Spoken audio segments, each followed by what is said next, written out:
নমস্কার, আপনারা দেখছেন WBSLST জিওগ্রাফি। আমি নিয়ে এসেছি 10,000 MCQ এর মেগা সিরিজ। আজকে আমরা গ্লোবাল ওয়ার্মিং থেকে পার্ট 8 করব এবং আজকে প্রথম প্রশ্ন 181 নাম্বার থেকে শুরু হবে। অ্যাজারসনে কি বলছে? ক্লাইমেট স্মার্ট এগ্রিকালচার, যাকে শর্টে CSA বলা হয়, খাদ্য নিরাপত্তা অর্থাৎ ফুড সিকিউরিটি বৃদ্ধিতে সহায়ক। রিজনে কি বলছে? এটি একই সঙ্গে কৃষি উৎপাদনশীলতা বৃদ্ধি, জলবায়ুর সঙ্গে অভিযোজন অর্থাৎ অ্যাডাপ্টেশন এবং গ্রিন হাউস গ্যাস নির্গমন হ্রাসে সহায়তা করে। তো প্রথমে CSA কি সেটা জানতে হবে। তো CSA সম্পর্কে FAO ফাও এর ফুল ফর্ম কি আপনারা জানাবেন। তো ফাও CSA অর্থাৎ ক্লাইমেট স্মার্ট এগ্রিকালচারের একটি গুরুত্বপূর্ণ সংজ্ঞা দিয়েছে এবং সেখানে বলেছে কৃষি ব্যবস্থা অর্থাৎ ক্লাইমেট স্মার্ট এগ্রিকালচার হলো এমন একটি কৃষি ব্যবস্থা যেটা কি করছে জলবায়ু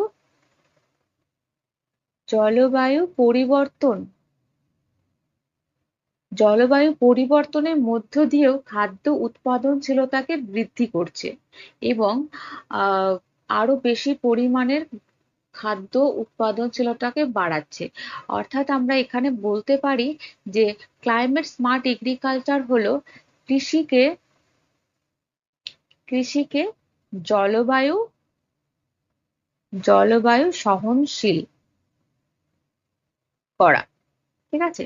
অর্থাৎ যে কৃষি ব্যবস্থা কৃষিকে জলবায়ু সহনশীল অর্থাৎ জলবায়ু পরিবর্তনের মধ্যতেও খাদ্যের উৎপাদনকে বাড়ায়, তাকেই বলা হয় ক্লাইমেট স্মার্ট এগ্রিকালচার।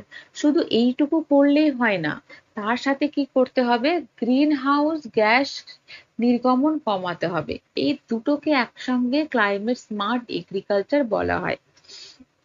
আর এই CSC-র মেন 3টে লক্ষ্য রয়েছে। কি কি মেন 3টে লক্ষ্য? প্রথম লক্ষ্য হচ্ছে যে খাদ্য উৎপাদন বাড়ানো অর্থাৎ এগ্রিকালচার প্রোডাক্টিভিটি। তাহলে খাদ্য নিরাপত্তা বা খাদ্য উৎপাদন বাড়ানো। 2 হচ্ছে কি? জলবায়ুর সঙ্গে খাপ খাওয়ানো অর্থাৎ অ্যাডাপ্টেশন। এবং 3 নম্বর হচ্ছে কি? গ্রিন হাউস গ্যাস নির্গমন করানো অর্থাৎ ক্লাইমেট মিটিগেশন। তাহলে 3টে উদ্দেশ্য কি কি বললাম? এক হচ্ছে খাদ্য উৎপাদন বাড়ানো, 2 হচ্ছে কি? যে জলবায়ুর সঙ্গে খাপ খাইয়ে নেওয়া, আর 3 হচ্ছে গ্রিন হাউস গ্যাস নির্গমন কমানো। এই 3টে একত্রে আমরা বলতে পারি CSA। তাহলে প্রথম রিজন যেটা দেখলাম যে ক্লাইমেট স্মার্ট এগ্রিকালচার খাদ্য নিরাপত্তা বৃদ্ধিকে সহায়ক করে, তো একদম ঠিক। এবং এটি একই সঙ্গে কৃষি উৎপাদনশীলতা বৃদ্ধি, জলবায়ুর সঙ্গে অভিযোজন, গ্রিনহাউস গ্যাস নির্গমন সহায়তা করে, তো এটাও সত্য। তাহলে এখানে সঠিক উত্তর হয়ে যাবে A আর উভয় সত্য এবং আর এর সঠিক ব্যাখ্যা। তাই তো? তো এখানে আর কিছু জিনিস বলে রাখি যে এই যে ক্লাইমেট স্মার্ট এগ্রিকালচারের এই 3টে পিলার রয়েছে, সাথে এর কিছু এক্সাম্পল আমরা একটু দেখি। যেমন এর এক্সাম্পল কি কি হবে এখানে আমরা লিখি। 1 নম্বর হচ্ছে এগ্রোফরেস্ট্রি,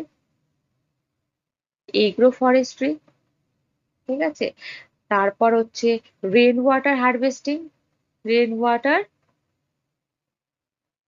হারভেস্টিং, ঠিক আছে? তারপর হচ্ছে 3 নম্বর ডট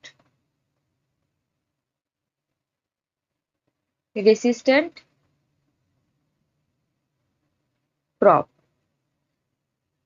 ঠিক আছে? এছাড়া ড্রিপ ইরিগেশন রয়েছে। এইগুলো প্রত্যেকটাই কিন্তু CS এর উদাহরণ। নেক্সট প্রশ্ন কি বলছে? অ্যান্ডারসনের লস অ্যান্ড ড্যামেজ ক্লাইমেট অ্যাডাপ্টেশনের সমার্থক। কারণে কি বলছে? লস অ্যান্ড ড্যামেজ বলতে জলবায়ু পরিবর্তনের কারণে ইতিমধ্যে সংঘটিত বা এড়ানো সম্ভব নয় এমন ক্ষতিকে বোঝায়। তাহলে জানতে হবে লস অ্যান্ড ড্যামেজ কাকে বলে। তো লস অ্যান্ড ড্যামেজ হলো এমন একটি জিনিস যে জলবায়ু পরিবর্তনের কোনো একটি ঘটনা ঘটে গেল, সেই ঘটে যাওয়ার পরেও তাকে হয়তো আমরা অ্যাডাপ্ট করলাম বা অ্যাডাপ্টেশন হলো, অভিযোজন করলাম, তারপরেও কিন্তু পুরোপুরি ক্ষতিটাকে আমরা এড়াতে পারলাম না, কিছু না কিছু ক্ষতি বা লোকসান হয়ে গেল, তাকেই বলছে লস অ্যান্ড ড্যামেজ। আমি যদি একটা এক্সাম্পলের মধ্য দিয়ে বলি তাহলে আরো বেশি ক্লিয়ার হয়ে যাবে। ধরুন একটি উপকূল এরিয়াতে, কোস্টাল এরিয়াতে সাইক্লোন হবে, ঠিক আছে, সাইক্লোনের পূর্বাভাস দেওয়া গেছে, এবং এর ফলে কি হয়েছে, সাইক্লোন আসার আগে কি তৈরি করা হলো, শেল্টার তৈরি করা হলো, ঠিক আছে, এবং সাইক্লোন যে অ্যালার্ম ব্যবস্থা অর্থাৎ আগাম সতর্কীকরণ ব্যবস্থা চালু করা হলো, যাতে আগে থেকে সাইক্লোন আসবে সেটা জানিয়ে দেওয়া হয়, ঠিক আছে। তো এই যে শেল্টার তৈরি করা হলো, তারপর অ্যালার্মের ব্যবস্থা করা হলো, অর্থাৎ সতর্কীকরণ ব্যবস্থা চালু করা হলো, এই প্রত্যেকটাই কি, প্রত্যেকটাই হচ্ছে ক্লাইমেট অ্যাডাপ্টেশনের উদাহরণ। কিন্তু এই শেল্টার তৈরি করা, আগে থেকে সতর্ক করে দেওয়ার পরও যখন ঘূর্ণিঝড় এলো তখন কিন্তু ঘরবাড়ি ভেঙে গেল, কিছু মানুষ মারা গেল, কৃষি জমি নষ্ট হলো, তো এইগুলো কিন্তু হয়ে গেল। তার মানে এইগুলো কি, এইগুলো লস অ্যান্ড ড্যামেজ। তো ক্লাইমেটের যে ঘটনা ঘটলো তার জন্য যে আমরা ব্যবস্থাগুলো নিলাম সেইগুলোকে বলা হচ্ছে ক্লাইমেট অ্যাডাপ্টেশন, এবং তার ফলে যে ক্ষয়ক্ষতি হয়ে গেল সেইগুলো হচ্ছে লস অ্যান্ড ড্যামেজ, ঠিক আছে। তো এখানে লস অ্যান্ড ড্যামেজ ক্লাইমেট অ্যাডাপ্টেশনের সমর্থক বলছে, তো এটা পুরোপুরি মিথ্যা কথা। কারণ অ্যাডাপ্টেশন এবং এই যে লস অ্যান্ড ড্যামেজ এক জিনিস নয়, অ্যাডাপ্টেশন আলাদা আর লস অ্যান্ড ড্যামেজ আলাদা। তাহলে তাহলে অ্যাডাপ্টেশন কি, যে কোনো কিছু যখন ঘটনা ঘটবে, কোনো কিছু যেমন সাইক্লোনই যদি বলি, তো এইটা আর ক্ষতি কমানোর জন্য আগে থেকে কিছু প্রস্তুতি নেওয়া হয়, তাহলে কি অ্যাডাপ্টেশনে আগে থেকে প্রস্তুতি নেওয়া হয়। আর লস অ্যান্ড ড্যামেজে কি হচ্ছে, যে ক্ষতি ইতিমধ্যে হয়ে গেছে বা প্রস্তুতি নেওয়া সত্ত্বেও কিছু না কিছু ক্ষয়ক্ষতি হয়ে গেছে, তো সেটাকেই বলা হচ্ছে লস অ্যান্ড ড্যামেজ। দুটোই কিন্তু সমার্থক নয়, সেই জন্য এখানে এটা হবে মিথ্যা। আর কারণে কি বলছে, লস অ্যান্ড ড্যামেজ বলতে জলবায়ু পরিবর্তনের কারণে ইতিমধ্যে সংঘটিত বা এড়ানো সম্ভব এমন ক্ষতিকে বোঝায়। তো হ্যাঁ, এটা ঠিক, একদম ঠিক বলেছে। তাহলে এখানে কিন্তু সঠিক আনসার হয়ে যাবে অপশন ডি, এ মিথ্যা এবং আর সত্য, ঠিক আছে। তো এখানে আমি আবার একটা জিনিস বলে দিই, যে তিনটে জিনিস যেন না গুলিয়ে যায়। একটি হচ্ছে কি মিটিগেশন, মিটিগেশন, দুই হচ্ছে কি অ্যাডাপ্টেশন, অ্যাডাপ্টেশন, আর ৩ নম্বর হচ্ছে loss and damage, L and D লিখলাম, ঠিক আছে। তো মিটিগেশন কি জিনিস, মিটিগেশন কিছুই না, যেখানে কি কিসের কথা বলা হয়, গ্রিন হাউস গ্যাস কমায়, তাহলে মিটিগেশনে কি হয়, গ্রিন হাউস গ্যাস কমায়। অ্যাডাপ্টেশনে কি, ক্ষতি কমানোর চেষ্টা, ক্ষতি কমানোর চেষ্টা। আর লস অ্যান্ড ড্যামেজে ক্ষতি, ক্ষতি যেটা ক্ষতি হয়ে গেল সেটাকেই বোঝায়, ঠিক আছে, ক্লিয়ার। এবার আমরা নেক্সট প্রশ্নে যাব।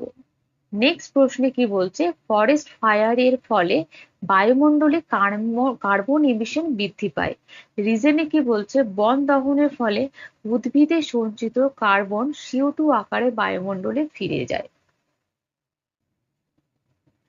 তাহলে আমাদের জানতে হবে ফরেস্ট ফায়ার কাকে বলে, তাই তো। তো ফরেস্ট ফায়ার কি, যে কোথায় হয় ফরেস্ট ফায়ার, ফরেস্টেই হয় অর্থাৎ বনে হয়। তো বনে যখন আগুন ছড়িয়ে পড়ে, কিভাবে, অনিয়ন্ত্রিত ভাবে যখন আগুন ছড়িয়ে পড়ে তখন তাকে ফরেস্ট ফায়ার বলা হয়।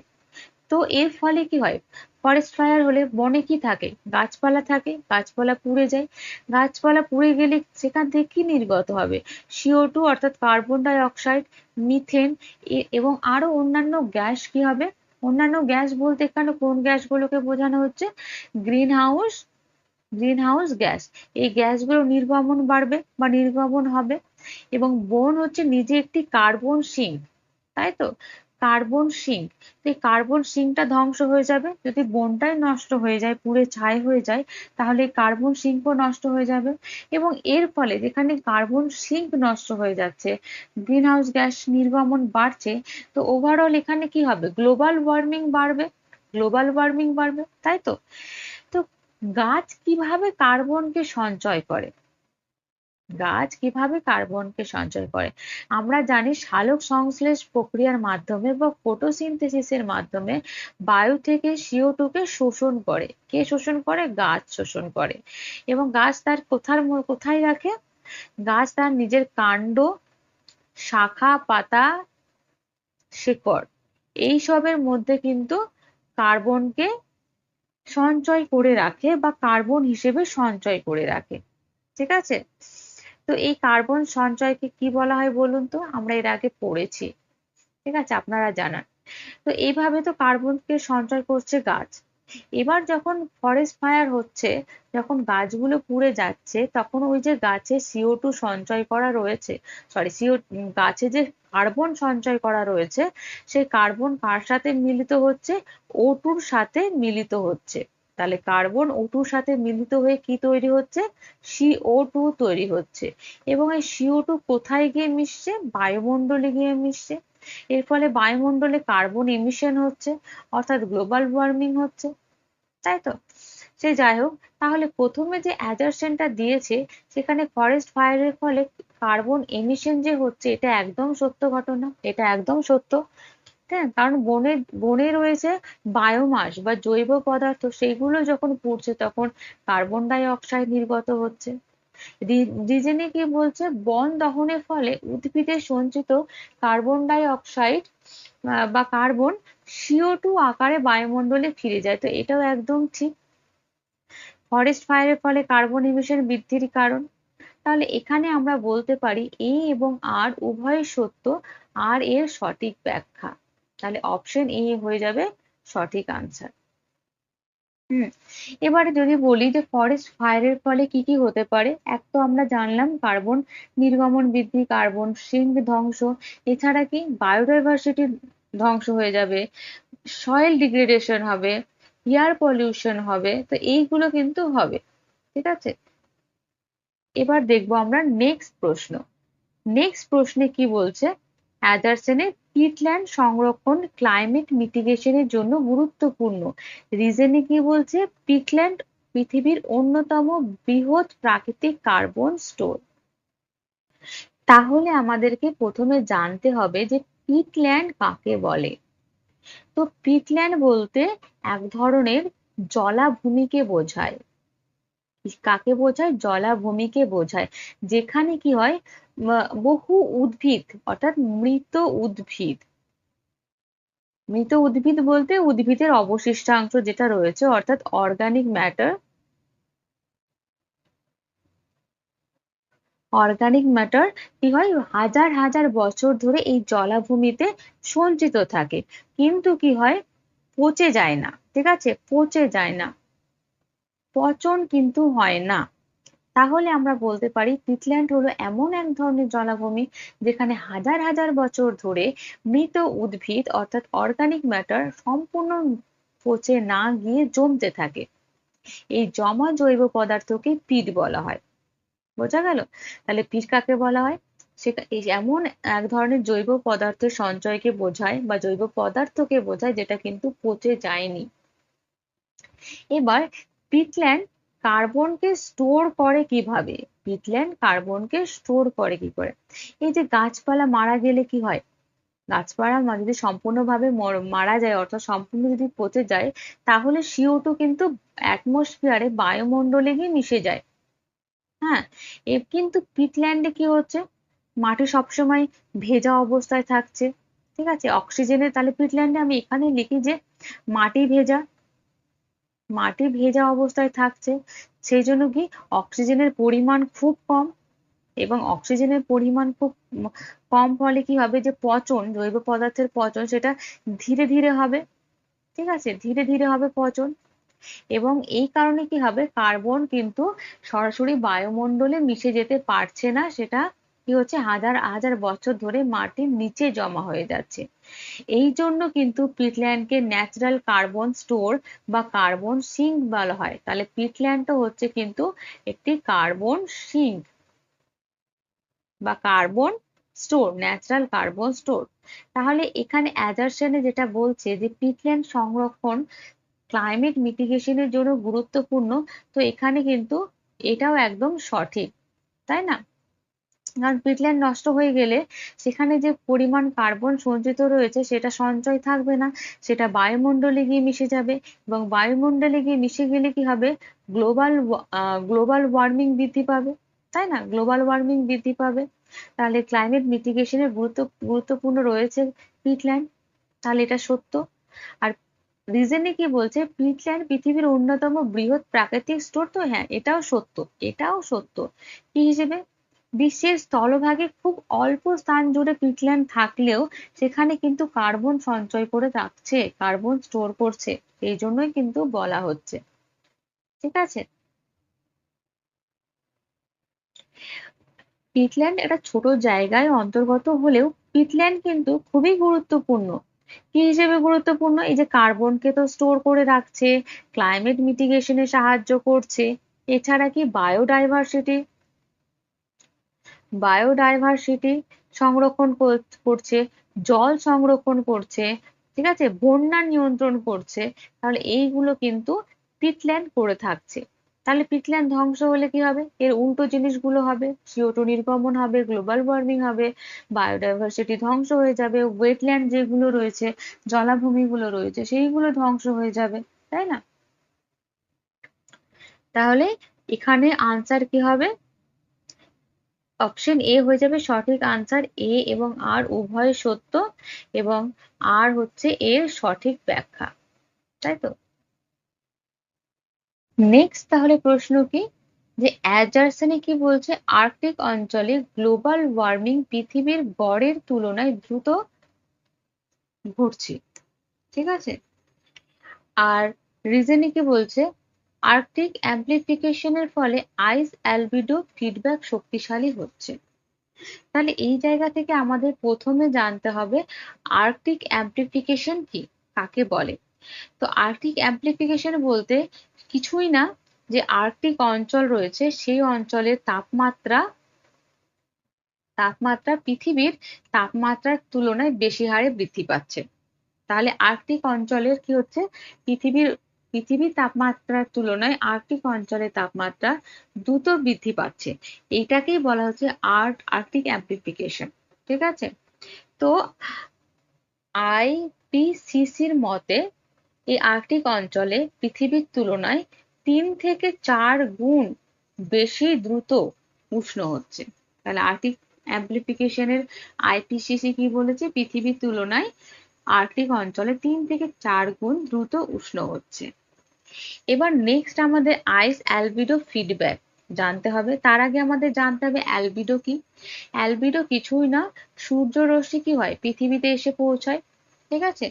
তো সূর্যলোকের যত অংশ পুরোপুরি পৃথিবী শোষণ করে না, কিছু অংশ প্রতিফলিত হয়ে মহাকাশে ফিরে যায়। তো এই যে প্রতিফলিত হয়ে ফিরে যাচ্ছে, এই প্রতিফলিত হয়ে ফিরে যাওয়াকেই বলা হচ্ছে অ্যালবিডো, ঠিক আছে। এবার এই অ্যালবিডো সব থেকে বেশি পরিমাণে কোথায় হয়ে থাকে, বরফে হয়ে থাকে।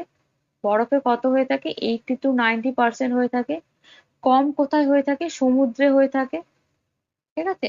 সব থেকে কম হয়ে থাকে কারণ সমুদ্র তাপ শোষণ করে নেয়, ঠিক আছে, তাপ শোষণ করে, তাপ প্রতিফলিত করে না, তাপ শোষণ করে, ঠিক আছে। তো আইস অ্যালবিডো ফিডব্যাক তাহলে কিভাবে কাজ করে, তাহলে আইস অ্যালবিডো ফিডব্যাক এই ঠিক এইভাবেই কাজ করে। প্রথম আমি এই জায়গাটাতে করে লিখছি, প্রথমে কি হচ্ছে, গ্লোবাল ওয়ার্মিং হচ্ছে। গ্লোবাল ওয়ার্মিং এর ফলে কি হচ্ছে, গ্লোবাল ওয়ার্মিং এর ফলে বরফ গলছে, এবং এই বরফ গলে যাওয়ার ফলে কি হচ্ছে, যে বরফ কমে যাচ্ছে, তাই তো, বরফ কমছে। এবার বরফ কমছে মানে কি, অ্যালবিডোর পরিমাণ কমছে, অ্যালবিডোর পরিমাণ কমছে মানে গ্লোবাল ওয়ার্মিং আরো দ্রুত হারে বাড়ছে। তো এই বরফের জায়গায় কি হবে, বরফ গলে জল হবে, ঠিক আছে? এবং এই বরফের জায়গায় তখন কি হবে, সমুদ্রের জল দেখা দেবে, সমুদ্রের জল দেখা দেবে এবং এই সমুদ্রের জল কি করবে, সূর্যের আলোকে বেশি করে শোষণ করবে, তাপ শোষণ বেশি হবে, তাই তো? তাপ শোষণ বেশি হবে, ফলে তাপমাত্রা কি হবে, তাপমাত্রা আরো হারে বাড়বে, তাপমাত্রা আরো বাড়বে এবং ফলে কিন্তু বরফ আরো গলবে, বরফের গলন আরো বৃদ্ধি পাবে। বোঝা গেল? এটাকে পজিটিভ ফিডব্যাক বলা হয়। প্রথমত আমি আবার বলি যে গ্লোবাল ওয়ার্মিং এর ফলে বরফ গলছে, বরফ গলার ফলে কি হচ্ছে, বরফের পরিমাণ কমছে, বরফের পরিমাণ কমছে মানে অ্যালবিডোর পরিমাণ কমছে, অ্যালবিডোর পরিমাণ কমছে মানে তাপ শোষণ বেশি হচ্ছে, অর্থাৎ গ্লোবাল ওয়ার্মিং হচ্ছে। এবং এই যে বরফ গলে যাচ্ছে, সেই জল কোথায় যাচ্ছে, সমুদ্রের জলে যাচ্ছে, সমুদ্রের জল কি করে, তাপ শোষণ করে, তাপমাত্রা শোষণ করে, ফলে তাপমাত্রা বৃদ্ধি পাচ্ছে, তাপমাত্রা বৃদ্ধি ফলে আবার বরফ গলছে। এইগুলো হচ্ছে পজিটিভ ফিডব্যাক। তাহলে এটা কি, পজিটিভ ফিডব্যাক, পজিটিভ ফিডব্যাক, ঠিক আছে? তাহলে অ্যাডারসনে কি বলছে, অ্যাডারসনে কি বলছে, যে আর্কটিক অঞ্চলে গ্লোবাল ওয়ার্মিং পৃথিবীর গড় তুলনায় দ্রুত হারে ঘটছে। তো হ্যাঁ, এটা তো সঠিক, ঠিক আছে, এটা সঠিক। রিজনে কি বলছে, আর্কটিক অ্যাম্প্লিফিকেশনের ফলে আইস অ্যালবিডো ফিডব্যাক শক্তিশালী হচ্ছে, এটাও সঠিক। এই যে অ্যালবিডো ফিডব্যাক এর জন্যই আর্কটিক কি হচ্ছে, দ্রুত উষ্ণ হচ্ছে। তাহলে এখানে কিন্তু এ আর এর সঠিক ব্যাখ্যা এবং এ আর উভয় সত্য, এটাই হবে আনসার, ঠিক আছে? তো এই আর্কটিক অ্যাম্প্লিফিকেশনের ফলাফল কি হয়, এই আর্কটিক অ্যাম্প্লিফিকেশনের ফলে কি কি হয়, আর্কটিক অ্যাম্প্লিফিকেশনের ফলে হচ্ছে আহ সি আইস সি আইস হ্রাস হয়, ঠিক আছে, সমুদ্রের বরফের পরিমাণ কমে, ঠিক আছে, গ্রিনল্যান্ডে যে আইস শিট রয়েছে সেটা গলতে শুরু করে, তারপর সমুদ্র জলের উচ্চতা বৃদ্ধি পায়, পার্মাফ্রস্ট গলতে শুরু করে, মিথেন গ্যাস নির্গমন হয়। তো এইগুলো কিন্তু হতে থাকে, ঠিক আছে? নেক্সট প্রশ্ন, নেক্সট প্রশ্নে কি বলছে, ক্লাইমেট চেঞ্জের ফলে ভেক্টর বর্ন ডিজিজের বিস্তার বৃদ্ধি পাচ্ছে। আর রিজনে কি বলছে, তাপমাত্রা বৃদ্ধি ও বৃষ্টিপাতের পরিবর্তনের ফলে মশাবাহিত রোগ নতুন অঞ্চলে ছড়িয়ে পড়তে পারে। তো ভেক্টর বর্ন ডিজিজ কাকে বলে, তো ভেক্টর বর্ন ডিজিজ কিছুই না, এটা হলো এমন একটি রোগ যেটার কি বাহক বা ভেক্টর থাকে, ঠিক আছে, বাহক বা ভেক্টরের মাধ্যমে সেই রোগ অন্য প্রাণী বা অন্য কোনো ব্যক্তি বা প্রাণীর মধ্যে ছড়িয়ে পড়ে। তার মানে একটি বাহক থাকতে হবে, ঠিক আছে? তাহলে ভেক্টর বলতে তাহলে সাধারণত কি কাকে বোঝাচ্ছে, জীবকে বোঝানো হচ্ছে। হুম, ভেক্টর বলতে তাহলে কাকে বোঝানো হচ্ছে, জীবকে, জীবকে বোঝানো হচ্ছে, যারা রোগ জীবাণুকে বহন করে। তাহলে রোগ জীবাণুকে বহন কে করছে, জীব করছে। তো সেই জীবটাই হচ্ছে কি বাহক, যেমন মশা হতে পারে, টিক হতে পারে, ঠিক আছে, মাছি হতে পারে, এইগুলো কিন্তু এক একটা ভেক্টর। হ্যাঁ, এবার বলছে যে ক্লাইমেট চেঞ্জ কিভাবে রোগের বিস্তার ঘটায়। তো ক্লাইমেট চেঞ্জের ফলে কি হয়, তাপমাত্রা বৃদ্ধি পায়, তাপমাত্রা বৃদ্ধি পায় এবং এই উষ্ণ পরিবেশে কিন্তু মশা দ্রুত হারে বৃদ্ধি পায় এবং বেশি দিন বেঁচে থাকতে পারে। তাহলে তাপমাত্রা বৃদ্ধির ঘটনার সাথে মশার বৃদ্ধির ঘটনা বা মশার বেঁচে থাকার ঘটনা কিন্তু রিলেটেড। এবং তাপমাত্রা বৃদ্ধি হলে কি হয়, বৃষ্টিপাতের পরিবর্তন হবে, বৃষ্টিপাতের পরিবর্তন, পরিবর্তন। তাহলে এই যে বৃষ্টির পরে জমে থাকা যে জল রয়েছে, সেই জলে কিন্তু দ্রুত লার্ভা জমায় এবং এর ফলে মশার পরিমাণ বাড়তে থাকে এবং সেখান থেকে কিন্তু ডেঙ্গু মশা ছড়িয়ে পড়ে। এবং তাহলে কি হচ্ছে, তাপমাত্রা বৃদ্ধির পরবর্তী পর্যায়ে হচ্ছে বৃষ্টিপাতের পরিবর্তন হচ্ছে এবং ৩ নম্বর পর্যায়ে তাহলে কি নতুন অঞ্চলে যাচ্ছে, নতুন অঞ্চলে যাচ্ছে। তাহলে আগে যেখানে ঠান্ডার কারণে মশা বেঁচে থাকতে পারতো না, এখন সেখানে তাপমাত্রা বাড়ার কারণে মশা বেঁচে রয়েছে, ঠিক আছে? তাহলে অ্যাডারসনে বলছে ক্লাইমেট চেঞ্জের ফলে ভেক্টর বর্ন ডিজিজ বিস্তার বৃদ্ধি পাচ্ছে। তো হ্যাঁ, একদম ঠিক। হ্যাঁ, আমরা একটু আগেই দেখলাম যে না, ক্লাইমেট চেঞ্জের ফলে তাপমাত্রা বৃদ্ধি পাচ্ছে, বৃষ্টিপাতের পরিবর্তন হচ্ছে, ফলে কিন্তু মশার উৎপাত বা অন্য কোনো ভেক্টরের উৎপাত কিন্তু বৃদ্ধি পাচ্ছে। রিজনেও যেটা বলছে যে তাপমাত্রা বৃদ্ধি ও বৃষ্টিপাতের পরিবর্তনের ফলে মশাবাহিত রোগ অন্য অঞ্চলে ছড়িয়ে পড়ে। তো একদমই ঠিক। তাহলে এখানে সঠিক আনসার হয়ে যাবে এ আর উভয় সত্য, আর এর সঠিক ব্যাখ্যা, ঠিক আছে? তো এই ক্লাইমেট চেঞ্জের ফলে যেমন ডেঙ্গু হয়, ম্যালেরিয়া হয়, চিকেনগুনিয়া হয়, হিট স্ট্রোক হয়, ঠিক আছে? অপুষ্টি অপুষ্টির কারণে অপুষ্টিজনিত রোগও কিন্তু হয়ে থাকে। নেক্সট প্রশ্ন। নেক্সট প্রশ্নের অ্যাজারশনে কি বলছে? প্যারিস এগ্রিমেন্ট সব দেশের জন্য একই বাধ্যতামূলক গ্রিনহাউস গ্যাস এমিশন টার্গেট নির্ধারণ করেছে। আর রিজনে কি বলছে? প্যারিস এগ্রিমেন্ট অনুযায়ী প্রতিটি দেশ নিজস্ব ন্যাশনালি ডিটারমাইন্ড কন্ট্রিবিউশন এনডিসি নির্ধারণ করে। তাহলে প্যারিস এগ্রিমেন্ট কি? প্যারিস এগ্রিমেন্ট কোথায় হয়েছিল? প্যারিসে হয়েছিল। কত সালে হয়েছিল? 2015 সালে হয়েছিল। COP21 এ হয়েছিল। হ্যাঁ, এবং এখানে কি এখানে কি নেওয়া হয়েছিল? একটি আন্তর্জাতিক জলবায়ু চুক্তি নেওয়া হয়েছিল। প্যারিস এগ্রিমেন্টে কি হয়েছিল? জলবায়ু চুক্তি, আন্তর্জাতিক স্তরে জলবায়ু চুক্তি, ঠিক আছে? এবং এটি কার অধীনে হয়েছিল? ইউএনএফসিসির অধীনে হয়েছিল, ঠিক আছে? এবং এই উদ্দেশ্য কি ছিল? যে আহ মানে গ্লোবাল ওয়ার্মিং এর যে বৈশ্বিক উষ্ণায়ন সেটা 2 ডিগ্রি সেলসিয়াসের অধীনে থাকা, সম্ভব হলে 1.5 ডিগ্রি সেলসিয়াসের মধ্যে সীমাবদ্ধ রাখার কথা এই প্যারিস এগ্রিমেন্টে কিন্তু বলা হয়েছিল। হ্যাঁ, আর নেক্সট আমাদের জানতে হবে ন্যাশনাল ডিটারমাইন্ড কন্ট্রিবিউশন বা এনডিসি কি? এনডিসি কিছুই নয়, প্রত্যেকটি দেশের একটি নিজস্ব টার্গেট রয়েছে বা প্রত্যেকটি দেশ নিজে ঠিক করবে যে তারা কিভাবে গ্রিনহাউস গ্যাস গ্রিনহাউস গ্যাস নির্গমন কমাবে, অর্থাৎ জলবায়ু পরিবর্তনের সাথে মোকাবেলা করবে। এটা একান্তই তাদের নিজ নিজ দেশ সেটা ঠিক করবে। যেমন অর্থাৎ কি বলতে চাইছি? যে প্রত্যেকটা দেশের জন্য নির্দিষ্ট একটি লক্ষ্য নেই। হ্যাঁ, ভারত তার নিজের এনডিসি নির্ধারণ করবে, ভারত নিজের টার্গেট ফিক্সড করবে, ভারত নিজে ডিটারমাইন করবে যে কোনগুলো করবে না করবে, ভারত নিজে ঠিক করবে। ঠিক একইভাবে যুক্তরাষ্ট্র ঠিক করবে, জাপান ঠিক করবে তাদের এনডিসি কি হবে। এখানে কিন্তু মানে ইন্ডিভিজুয়ালির কথা বলা হয়েছে। তাহলে অপশন এ তে কি বলা হচ্ছে?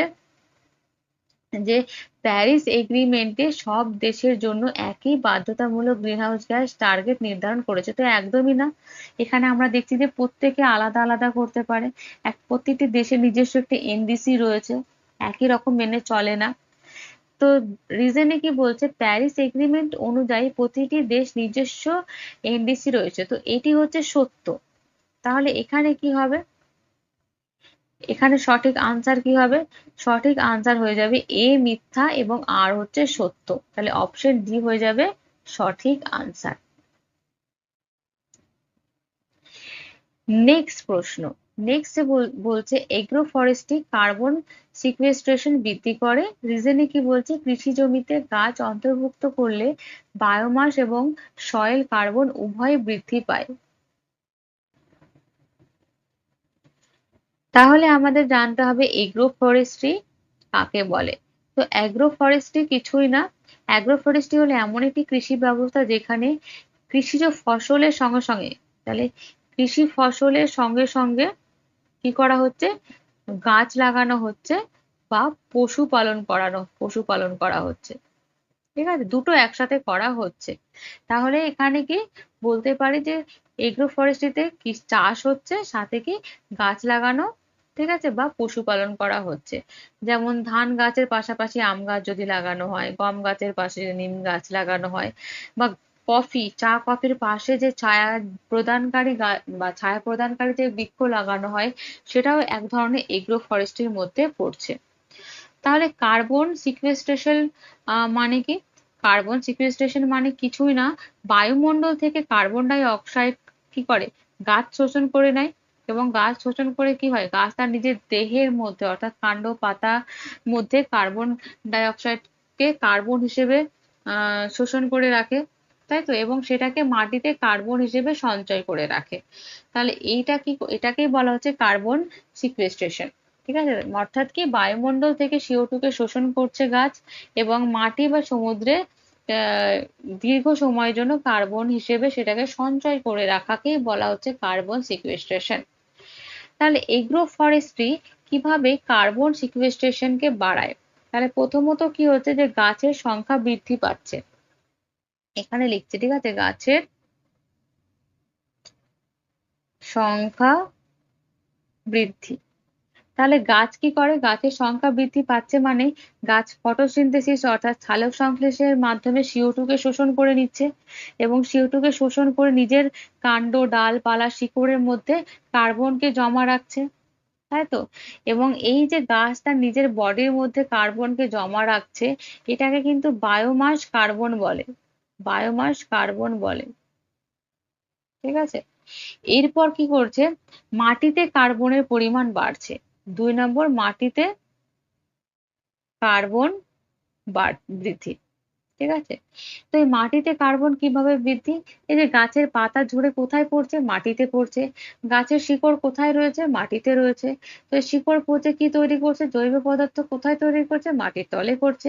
এতে অর্গানিক কার্বনের পরিমাণ কিন্তু বাড়ছে। তাহলে এতে অর্গানিক কার্বনের পরিমাণ বাড়ছে বা এগুলোকে অর্গানিক কার্বন বলে বা সয়েল কার্বনও বলা যেতে পারে। মাটিতে যে কার্বন থাকে তাকে সয়েল কার্বনও বলা যেতে পারে। তাহলে এখানে যে অ্যাডজাসেন্ট এতে রয়েছে অ্যাগ্রো ফরেস্ট্রি কার্বন সিকুয়েস্ট্রেশন বৃদ্ধি করে তো হ্যাঁ একদম করে। কারণ অ্যাগ্রো ফরেস্ট্রিতে গাছ বেশি পরিমাণে লাগানো হয় এবং গাছ বেশি লাগাচ্ছে মানে CO2 কে বেশি পরিমাণে শোষণ করছে বা শিকড় দ্বারা মাটির ভেতরে সঞ্চয় করে রাখছে। তাহলে এ হয়ে যাবে একদম এ হবে সঠিক। এবং বিতে বলছে কৃষি জমিতে গাছ অন্তর্ভুক্ত করলে বায়োমাস এবং সয়েল কার্বন উভয় বৃদ্ধি পায়। তো এটাও কিন্তু সত্যি। ঠিক আছে? রিজনটাও কিন্তু সত্যি। তো এখানে সঠিক আনসার হয়ে যাবে কি? অপশন এ হয়ে যাবে সঠিক আনসার। অর্থাৎ এ এবং আর উভয় সত্য। আর এর সঠিক ব্যাখ্যা। নেক্সট প্রশ্ন, অ্যাজারসেনি কি বলছে? ক্লাইমেট চেঞ্জের ফলে বায়োডাইভার্সিটি লস বৃদ্ধি পেতে পারে। রিজনে বলছে হ্যাবিটেট বাসস্থান বা হ্যাবিটেট পরিবর্তন ও চরম আবহাওয়ার কারণে বহু প্রজাতি বিলুপ্তির ঝুঁকিতে পড়ে। তাহলে এখানে দুটো জিনিস আমাদের একটু খেয়াল করতে হবে। যেটা প্রথমে যে বায়োডাইভার্সিটি কি? বায়োডাইভার্সিটি কি এটা জানতে হবে, তারপর বায়োডাইভার্সিটির লস কি সেটাও জানতে হবে। তো বায়োডাইভার্সিটি বলতে পৃথিবীর সমস্ত উদ্ভিদ, প্রাণী, অণুজীব এবং তাদের বাস্তুতন্ত্রের বৈচিত্র্যকে বোঝায়। ঠিক আছে? ডাইভার্সিটিকে বোঝায়। হ্যাঁ, বায়ো মানে কি লাইফ এবং ডাইভার্সিটি মানে ভ্যারাইটি। ঠিক আছে? বিভিন্ন ধরনের জীববৈচিত্র্যতাকে বোঝাচ্ছে। এবং এই ক্লাইমেট চেঞ্জকে ক্লাইমেট চেঞ্জ কিভাবে বায়োডাইভার্সিটি লস ঘটায়? জলবায়ু পরিবর্তনের কারণে কিন্তু হ্যাবিটেট পরিবর্তন হয়। কারণ কি? বৃষ্টিপাত, তাপমাত্রার এসবের যখন পরিবর্তন হয়, প্রাণীর যে বসবাস সেটাও কিন্তু ধীরে ধীরে পরিবর্তন হয়ে যায়। ঠিক আছে? যেমন যদি উদাহরণ বলি যে মেরু অঞ্চলে বরফ গলে যাওয়ার ফলে সেখানে অবস্থিত পোলার বিয়ার কিন্তু তার বাসস্থান কমেছে। কারণ বরফ গলে গেলে সেখানকার টেম্পারেচার কমে যাবে এবং সেই টেম্পারেচারে কিন্তু পোলার বিয়ার থাকতে পারে না। এছাড়া কি এক্সট্রিম ওয়েদার, হুম, ওই বায়োডাইভার্সিটি লস হয়ে যাওয়ার কারণ হচ্ছে আরেকটি হচ্ছে এক্সট্রিম ওয়েদার। এই যে ঘূর্ণিঝড়, দাবানল, খরা, বন্যা এই সমস্ত যে ঘটনা ঘটছে এর ফলে বিভিন্ন উদ্ভিদ প্রাণী মারা যাচ্ছে। তাই তো? তার মানে এক্সট্রিম ওয়েদারের ফলেও কিন্তু বিভিন্ন প্রাণী উদ্ভিদ মারা যায়। কোরাল ব্লিচিং, সমুদ্রের ক্লাইমেট চেঞ্জের ফলে যখন গ্লোবাল ওয়ার্মিং এর ফলে কি হচ্ছে?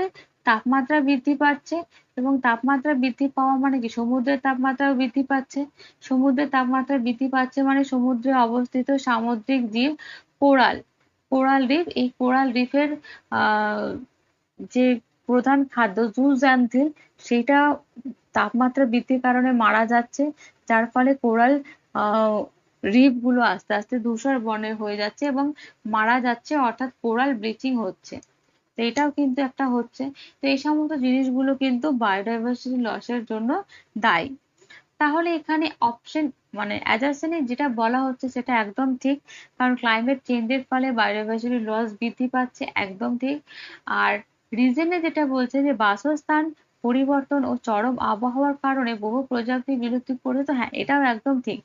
তাই বাসস্থান পরিবর্তন হলে, আবহাওয়ার পরিবর্তন হলে স্বাভাবিকভাবে যেখানে আহ কিছু কিছু প্রজাতি একদম বিলুপ্তির ঝুঁকিতে পড়েছে। তো এখানে অপশন এ হয়ে যাবে সঠিক আনসার। আজকের শেষ প্রশ্ন কি বলছে অ্যাজারসনে, যে সাস্টেনেবল ডেভেলপমেন্ট এবং ক্লাইমেট অ্যাকশন পরস্পরের সঙ্গে ঘনিষ্ঠভাবে সম্পর্কিত। আর রিজনে কি বলছে, জলবায়ু পরিবর্তন নিয়ন্ত্রণ ছাড়া দীর্ঘমেয়াদী টেকসই অর্থাৎ সাস্টেনেবল অর্জনের উন্নয়ন সাস্টেনেবল ডেভেলপমেন্ট অর্জন করা কঠিন। তাহলে আমাদেরকে প্রথমেই জানতে হবে সাস্টেনেবল ডেভেলপমেন্ট কি। সাস্টেনেবল ডেভেলপমেন্ট কি? তো সাস্টেনেবল ডেভেলপমেন্ট হলো এমন একটি ডেভেলপমেন্ট বা এমন একটি যেখানে কি বর্তমানের যে চাহিদা, বর্তমানের যে ডিমান্ড রয়েছে, বর্তমানের যে চাহিদা রয়েছে সেইটাকে পূরণ করা, কিন্তু ভবিষ্যতের জন্য কিছুটা বাঁচিয়ে রাখা, যাতে ভবিষ্যৎ প্রজন্ম সেটাকে ব্যবহার করতে পারে। যেমন ধরা যেতে পারে কয়লা। কয়লা দেখা গেল আমরা অত্যাধিক হারে ব্যবহার করে ফেললাম এবং কয়লার ভান্ডার শেষ হয়ে গেল। তাহলে কি হলো, যে আমাদের পরবর্তী যে জেনারেশন থাকবে তারা সেই কয়লার ব্যবহারটা করতে পারবে না। তো এরম যেন না হয়, যে পরবর্তী জেনারেশনের কথাও যেন ভাবা হয়, তারাও যেন সুযোগ সুবিধা পায়, সেই দিকটা ভেবে যখন আমরা কোনো কাজ করব সেটাকেই বলা হবে সাস্টেনেবল। ঠিক আছে? ক্লাইমেট অ্যাকশন কি? ক্লাইমেট অ্যাকশন বলতে জলবায়ু পরিবর্তনের মোকাবিলার জন্য কিছু নেওয়া পদক্ষেপ। ক্লাইমেট অ্যাকশন কিন্তু ক্লাইমেট চেঞ্জের ফলে নেওয়া কিছু পদক্ষেপই হচ্ছে ক্লাইমেট অ্যাকশন। এগুলির মধ্যে কি হতে পারে? যেমন হতে পারে অ্যাডাপ্টেশন, জলবায়ু পরিবর্তনের সঙ্গে খাপ খাইয়ে নেওয়া। ঠিক আছে? রিনিউয়েবল এনার্জির ব্যবহার বৃদ্ধি করা, বন সংরক্ষণ করা, এইগুলো কিন্তু ক্লাইমেট অ্যাকশনের মধ্যে পড়ে। যেমন কি বন সংরক্ষণ, ঠিক আছে, অ্যাডাপ্টেশন, রিনিউয়েবল এনার্জি বৃদ্ধি করা, এনার্জির ব্যবহার, ঠিক আছে, এইগুলো কিন্তু ক্লাইমেট অ্যাকশন। তো এখানে সাস্টেনেবল ডেভেলপমেন্ট ও ক্লাইমেট অ্যাকশনের মধ্যে সম্পর্ক কি সেটা দেখব। দুটো একের সঙ্গে একে অপরের সঙ্গে নিবিড়ভাবে জড়িত। কেমন, যে বন সংরক্ষণ করলে কি হবে, CO2 পরিমাণ কম হবে। আর CO2 পরিমাণ কম হবে মানে কি, জলবায়ু সুরক্ষিত হবে। জলবায়ু সুরক্ষিত হবে। তার ফলে কি হবে, পরিবেশের যে সাস্টেনেবিলিটি থাকবে সেটা কিন্তু থাকবে, পরিবেশ সাস্টেনেবল থাকবে। এবং এই সৌরশক্তি ব্যবহারের ফলে কি হবে, পলিউশন কম হবে। তাহলে কি পলিউশন কম হবে, এর ফলে যে স্বাস্থ্য ও অর্থনৈতিক উন্নতি হবে, স্বাস্থ্যটা ভালো থাকবে, অর্থনৈতিক ইকোনমিক্যাল দিকটাও কিন্তু ডেভেলপ হবে। নেক্সট হচ্ছে জল যদি সংরক্ষণ করে রাখা হয় তাহলে সেটা কৃষি এবং খাদ্যে দু জায়গাতেই কিন্তু বৃদ্ধি পাবে, অর্থাৎ দু জায়গার নিরাপত্তায় বৃদ্ধি পাবে। তো এইখানে আমরা দেখতেই পেলাম যে ক্লাইমেট অ্যাকশন ছাড়া সাস্টেনেবল ডেভেলপ অর্জন করা কিন্তু কঠিন, তাই তো? তো অ্যাজারসনে কি বলছে, সাস্টেনেবল ডেভেলপমেন্ট এবং ক্লাইমেট অ্যাকশন পরস্পরের সম্পর্কিত। হ্যাঁ, একদম ঠিক, সঠিক। হুম।